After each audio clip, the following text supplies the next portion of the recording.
Friends, welcome our YouTube channel Aaroos and family. നമ്മളിപ്പോൾ KK road എന്നറിയപ്പെടുന്ന കോട്ടയം കുമളി റൂട്ടിലൂടെ തേക്കടിയിലേക്ക് പോയിക്കൊണ്ടിരിക്കുകയാണ് കേട്ടോ. നമ്മുടെ കേരളത്തിലെ തന്നെ ഏറ്റവും മനോഹരമായ കാഴ്ചകൾ നമുക്ക് സമ്മാനിക്കുന്ന ഒരു റോഡ് ട്രിപ്പ് കൂടെയാണ് കേട്ടോ ഇത്. നമ്മുടെ കുട്ടിക്കാനവും പീരമേടും വണ്ടിപ്പെരിയാറും കുമളിയുടെ എല്ലാം മനോഹാരിത ആസ്വദിച്ചുകൊണ്ട് തേക്കടിയിലേക്കുള്ള ഈ യാത്രയാണ് നമ്മുടെ ഇന്നത്തെ വീഡിയോ. അപ്പം നമ്മുടെ ചാനൽ ആദ്യമായിട്ട് കാണുന്ന ആരെങ്കിലും ഉണ്ടെങ്കിൽ സബ്സ്ക്രൈബ് ചെയ്ത് സപ്പോർട്ടൂടെ ചെയ്തേക്കണേ.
ഫൈനലി നമ്മളിതേ തേക്കടിയിലേക്ക് എത്തിയിരിക്കുവാണ്. ഇതാണ് തേക്കടി ബോട്ടിംഗ് സർവീസിന്റെ എൻട്രി ആണ്. നമ്മൾ ഇനി നേരെ ചെന്ന് നമ്മുടെ കാറ് പാർക്ക് ചെയ്തതിന് ശേഷം ഇവിടുന്ന് ഗവൺമെന്റ് ബസ് സർവീസ് ഉണ്ട്. അപ്പൊ നമുക്ക് ബസ്സിൽ കയറി അടിപൊളി തേക്കടി വ്യൂ എല്ലാം കണ്ട് നമുക്ക് ഇനി ഒരു ബസ് യാത്രയാവാം.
ഫൈനലി ഇത് നമ്മൾ ബോട്ടിംഗ് ഏരിയയിലേക്ക് എത്തിയിരിക്കുവാണ്.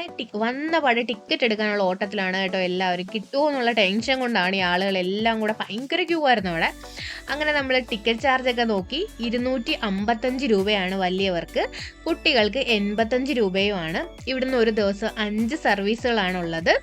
രാവിലെ 7:30, 9:30, 11:15, അതുപോലെ 1:45, 3:30 ഇങ്ങനെ 5 സർവീസുകളാണ് ഇവിടുന്ന് ഉണ്ടാകുന്നത്. രാവിലെ വരുന്നതായിരിക്കും ഏറ്റവും ബെറ്റർ. നമ്മൾ വന്നപ്പോഴത്തേക്ക് ലേശം ലൈറ്റായി പോയതുകൊണ്ട് തന്നെ നമുക്ക് 11:15 ബോട്ട് മിസ്സായി. അങ്ങനെ നമുക്ക് പിന്നെ കിട്ടിയത് 1:45. അത്രയും ടൈം നമ്മൾ വെയിറ്റ് ചെയ്യേണ്ട വന്നു. അതുകൊണ്ട് തന്നെ വരപ്പിച്ച് മോർണിംഗ് വരാൻ നോക്കുക. രാവിലെ 7:30 അടിപൊളി വ്യൂ ആണെന്നാണ് കേട്ടോ പറയുന്നത്. നമുക്കത് കാണാൻ പറ്റിയില്ല. അപ്പോൾ രാവിലെ വരുന്നതായിരിക്കും ഏറ്റവും ബെറ്റർ ടൈം കേട്ടോ. നമുക്ക് ഇവിടുത്തെ വ്യൂസ് ഒക്കെ ഒന്ന് കാണാം.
നമ്മളങ്ങനെ ദേ ബോട്ടിന് വേണ്ടി വെയിറ്റ് ചെയ്ത് ബോറടിച്ചൊരു പരുവായപ്പോഴേക്കും എല്ലാവർക്കും വിശന്നു. 1½ മണിക്കൂറിന് ശേഷം നമ്മളിവിടെ 11 മണിക്ക് വന്നതാണ്. ഇപ്പം മണി 12:30 ആയി. അപ്പോൾ 1½ മണിക്കൂർ നമ്മൾ വെയിറ്റ് ചെയ്തു. അങ്ങനെ ഇനിയും വെയിറ്റ് ചെയ്യണം ഒരു 1½ മണിക്കൂർ കൂടെ. അങ്ങനെ നമ്മൾ ബോറടിച്ച് അവസാനം ഫുഡ് കഴിക്കാൻ ഒരു തീരുമാനത്തിലെത്തി. നേരെ നടന്ന് ചെന്നപ്പോൾ KTDCയുടെ റെസ്റ്റോറന്റ് ഉണ്ടായിരുന്നു. അങ്ങനെ എല്ലാവരും കൂടെ റെസ്റ്റോറന്റിലേക്ക് പോയി. അത്യാവശ്യം റേറ്റും കാര്യങ്ങളൊക്കെ ഇവിടെ റെസ്റ്റോറന്റിൽ ഫുഡുണ്ട്. നമ്മളെന്നാൽ ടൂറിസ്റ്റ് പ്ലേസ് ആയതുകൊണ്ട് അത്യാവശ്യം റേറ്റ് അവർ കൂട്ടി തന്നെയാണ് നമ്മുടെ കയ്യിൽ നിന്ന് വാങ്ങുന്നത്. അതുകൊണ്ട് തന്നെ നമുക്ക് പുറത്തുനിന്ന് ഫുഡ് കഴിച്ചിട്ട് വരണം എന്നുള്ളവർ അങ്ങനെ ചെയ്യുന്നതായിരിക്കും നല്ലത്. അത്യാവശ്യം നമ്മൾ പെട്ടെന്ന് നമ്മൾ ബഡ്ജറ്റ് ഫ്രണ്ട്ലി ആയിട്ട് യാത്ര ചെയ്യുന്നവർക്ക് ഏറ്റവും ബെറ്റർ പുറത്തുനിന്നൊക്കെ കഴിച്ചിട്ട് വരുന്നതാണ്. അങ്ങനെ നമുക്കൊരു അബദ്ധം പറ്റി നമ്മളപ്പോൾ അകന്ന് കഴിക്കാൻ തന്നെ തീരുമാനിച്ചു ലാസ്റ്റ്. അങ്ങനെ ദേ ഇവിടെ ഫുഡൊക്കെ കഴിച്ചുകൊണ്ടിരുന്ന് നമ്മൾ പുറത്തോട്ടിറങ്ങിയപ്പോൾ ദേ ഇവിടെ നിറയെ കുരങ്ങ് കുട്ടികളൊക്കെ ഉണ്ടായിരുന്നു കേട്ടോ. അപ്പൊ അതിനെ കാണാൻ വേണ്ടി ഇവിടെ ആളുകളൊക്കെ നിറയെ നിൽപ്പുണ്ട്. ഒന്നല്ല ഒരുപാട് കുരങ്ങുകളുണ്ടായിരുന്നു. അങ്ങനെ ദേ ആരും ഒക്കെ കുരങ്ങിനെ കണ്ട് നോക്കിക്കൊണ്ട് നിൽക്കുവാണ് കേട്ടോ.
അങ്ങനെ നമ്മുടെ 3 മണിക്കൂറത്തെ കാത്തിരിപ്പിനൊടുവിൽ ദേ ബോട്ട് എത്തിയിരിക്കുവാണ്.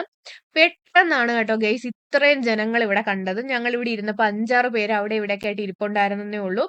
ബോട്ട് വന്നെന്ന് അറിഞ്ഞുകൊണ്ട് ഇത്രയും ജനങ്ങളായി ഇവിടെ.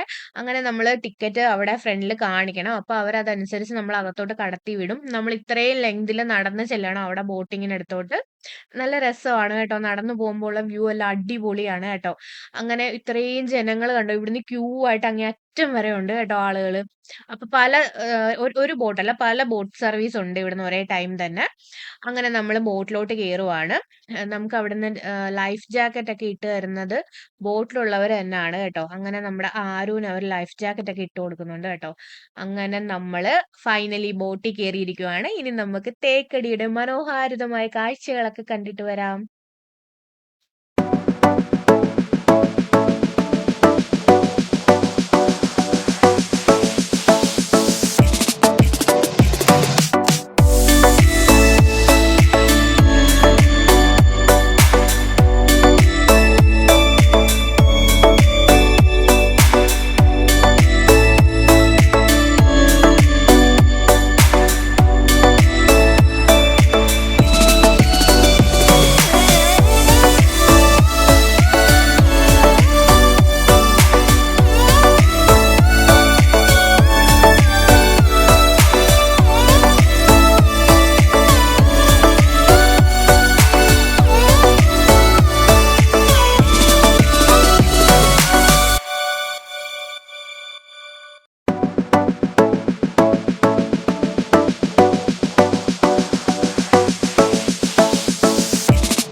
പെരിയാറിന്റെ ഇരുകരകളിലെ സൗന്ദര്യം ആസ്വദിച്ചുകൊണ്ട് മുന്നോട്ടുള്ള യാത്രയിലാണ് നമ്മളിപ്പോ കാണുന്ന ഈ മരക്കുറ്റികൾക്ക് പോലും ഉണ്ട് ഇവിടെ ഒരു കഥകൾ പറയാനായിട്ട്. നമ്മുടെ മുല്ലപ്പെരിയാർ ഡാമിന്റെ ആദ്യമായിട്ടുള്ള വെള്ളം വരുന്ന സമയത്ത് ഇവിടെ ഇതെല്ലാം കാടുകളായിരുന്നു. അപ്പൊ ആ വെള്ളത്തിന്റെ ഈ ഫോഴ്സിലാണ് നമ്മുടെ ഈ കാടുകളും മനങ്ങളും എല്ലാം നശിക്കുകയും അതിനുശേഷം കാലക്രമേണ ഇതിങ്ങനെ മരക്കുറ്റികളായിട്ട് രൂപാന്തരം പ്രാപിക്കുകയും ചെയ്തിരിക്കുന്നത്.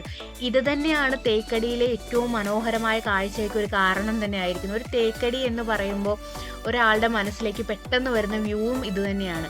ഇനി നമുക്ക് കാണാനുള്ള വന്യമൃഗങ്ങളെയാണ്. ഈ ബോട്ടിലുള്ള ഓരോ യാത്രക്കാരും അതിനു വേണ്ടിയുള്ള ആകാംക്ഷയോടെ കാത്തിരിക്കുവാണ് ഞാനും.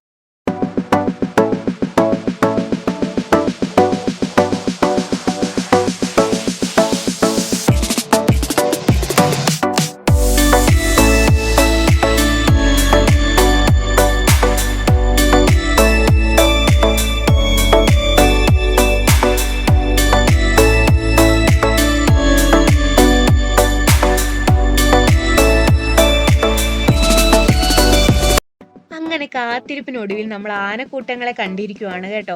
ഒരു പ്രത്യേക ഫീലിങ്സ് തന്നെയാണ് കേട്ടോ നമുക്ക് ഈ സമയത്ത് ഉണ്ടായത്. കാരണം ഇത്രയും നേരം നമ്മൾ കാത്തിരുന്നിട്ട് കാണുമ്പോൾ ഉണ്ടാകുന്ന ഒരു ഫീൽ ഉണ്ടല്ലോ, അതൊരു പ്രത്യേക ഫീൽ തന്നെയാണ് കേട്ടോ. ഈ ബോട്ടിലുള്ള എല്ലാവരും ഭയങ്കര എൻജോയ്മെന്റ് ആയിട്ടുള്ള ആളുകളായിരുന്നു. എല്ലാവരും ഫോട്ടോ എടുക്കാനും ഭയങ്കര ഇതായിരുന്നു കേട്ടോ. ഈ ആനക്കൂട്ടത്തെ കണ്ട ഉടനെ ബോട്ട് ആകെ ഇളകി മറിയുന്ന ഒരു അവസ്ഥയായിരുന്നു കേട്ടോ. അങ്ങനെ നമ്മൾ ഹാപ്പി ആയിട്ടുള്ളൊരു മൊമെന്റിലാണ് ഇപ്പം നിൽക്കുന്നത്. വളരെ മനോഹരമായൊരു കാഴ്ചകൾ തന്നെയാണ്. പൊടിയൊക്കെ പറത്തി ആനക്കൂട്ടങ്ങൾ ഇങ്ങനെ ഇറങ്ങിയിരിക്കുന്നു. ഉച്ച സമയത്ത് ഇത് കാണാൻ പറ്റിയത് തന്നെ ഭയങ്കര ഭാഗ്യമായിട്ട് വേണം നമുക്ക് കരുതാനായിട്ട്. എപ്പോഴും തേക്കടിയിലെ ബോട്ട് സർവീസുകൾ എടുക്കുമ്പോൾ മോർണിംഗ് എടുക്കാനായിട്ട് കൂടുതലും നമ്മൾ ശ്രമിക്കുക. അതാണ് നമുക്ക് കൂടുതലും വന്യമൃഗങ്ങളെ കാണാനുള്ള ചാൻസ് കൂടുതൽ. അതാണ് നമ്മൾ അടുത്തായി കണ്ടുകൊണ്ടിരിക്കുന്നത് നമ്മുടെ കാട്ടുപോത്തിനെയാണ്. നല്ല വലിപ്പമുള്ള കാട്ടുപോത്താണ് കേട്ടോ ഗൈസ്. ഒരുപാടുണ്ട്, ആ കാടിനകത്തൊക്കെ ഉണ്ടായിരുന്നു, നിറയെ ഉണ്ടായിരുന്നു കേട്ടോ. അടിപൊളി കാഴ്ചകളാണ് കേട്ടോ ഇത് നമുക്ക്.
നമ്മളങ്ങനെ ആനക്കൂട്ടത്തോടും കാട്ടുപോത്തിനോടും എല്ലാം വിട പറഞ്ഞ് മുന്നോട്ടുള്ള യാത്രയിൽ പിന്നെ കാണുന്നത് ഒരു പന്നിക്കുട്ടിയെയാണ് കേട്ടോ. അത് എനിക്കാരും കൂട്ടിന് വേണ്ട എന്നുള്ള ധൈര്യത്തോടെ ഒറ്റയ്ക്ക് വെള്ളം കുടിക്കാനുള്ള യാത്രയിലാണ് കേട്ടോ. ഇതുപോലെ ഇവിടെ നമ്മൾ അൺഎക്സ്പെക്റ്റഡ് ആയിട്ട് ഒരുപാട് മൃഗങ്ങളെ കാണാൻ പറ്റും. അത് നമ്മുടെ ലക്ക് പോലെ ഇരിക്കും. പിന്നെ നമ്മളിനി അടുത്തതായിട്ട് കാണാൻ പറ്റുന്നത് നമ്മുടെ മ്ലാവ് കുട്ടന്മാരെയാണ്. ഒരുപാട് മ്ലാവുകൾ അവിടെ നിൽപ്പുണ്ടായിരുന്നു. നമ്മൾ പൊതുവെ ഈ ഒരു തേക്കടി യാത്രയിൽ കൂടുതൽ കാണാൻ പറ്റുന്ന വന്യജീവികൾ ആന, കാട്ടുപോത്ത്, മ്ലാവ്, മാൻകൂട്ടങ്ങൾ ഇവയൊക്കെയാണ് കൂടുതലും നമുക്ക് കാണാൻ പറ്റുന്ന വന്യജീവികൾ കേട്ടോ. അടിപൊളി കാഴ്ചകളാണ് കേട്ടോ. ഇവയൊക്കെ കാണുമ്പോൾ നമുക്ക് മാനസികമായിട്ട് ഉണ്ടാകുന്ന ഒരു സന്തോഷം, ഒരു പ്രത്യേക സന്തോഷം തന്നെയാണ് കേട്ടോ.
നമ്മളങ്ങനെ നമ്മുടെ ബോട്ടിങ്ങിന്റെ മടക്കയാത്രയിലാണ് കേട്ടോ. ഏകദേശം 1½ മണിക്കൂറോളം നീണ്ടു നിൽക്കുന്ന മനോഹരമായ ഈ കാഴ്ചകൾക്കൊടുവിൽ നമ്മളിപ്പോൾ റിട്ടേൺ പോവുകയാണ്.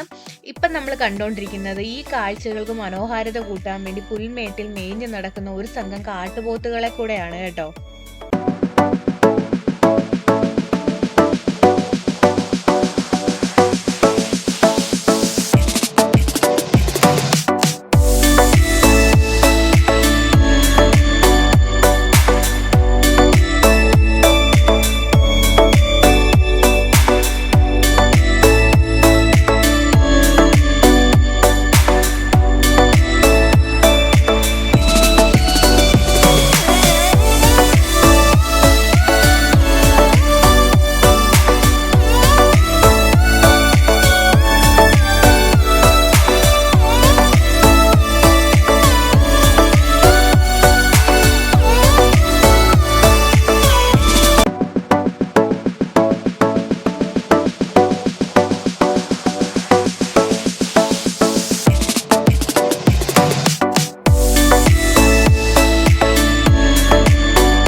നമ്മുടെ മടക്കയാത്രയിൽ നമ്മൾ വന്നപ്പോ കണ്ട ആനക്കൂട്ടങ്ങൾ അവിടെ തന്നെ നിലയുറപ്പിച്ചിട്ടുണ്ടായിരുന്നു കേട്ടോ. അവരെയോട് യാത്രയും പറഞ്ഞ് നമ്മൾ ഈ തേക്കടിയോട് വിട പറയുകയാണ് കേട്ടോ. നമ്മുടെ ലൈഫിൽ ഒരു പ്രാവശ്യമെങ്കിലും മസ്റ്റ് വിസിറ്റ് ആയിട്ടുള്ള സ്ഥലമാണ് കേട്ടോ തേക്കടി. അടിപൊളി വ്യൂ ആണ് കേട്ടോ നമുക്കിവിടെ കാത്തിരിക്കുന്നത്. പ്രത്യേകതരം എക്സ്പീരിയൻസ് ആണത്. അത് എക്സ്പീരിയൻസ് ചെയ്ത് തന്നെ നമ്മൾ മനസ്സിലാക്കണം. നമ്മൾ ആദ്യമായിട്ട് ഈ ചാനൽ കാണുന്ന ആരെങ്കിലും ഉണ്ടെങ്കിൽ സബ്സ്ക്രൈബ് ചെയ്ത് സപ്പോർട്ട് ചെയ്യാൻ മറക്കരുത്. അപ്പം നമുക്ക് അടുത്ത വീഡിയോ ആയിട്ട് കാണാം. ബൈ.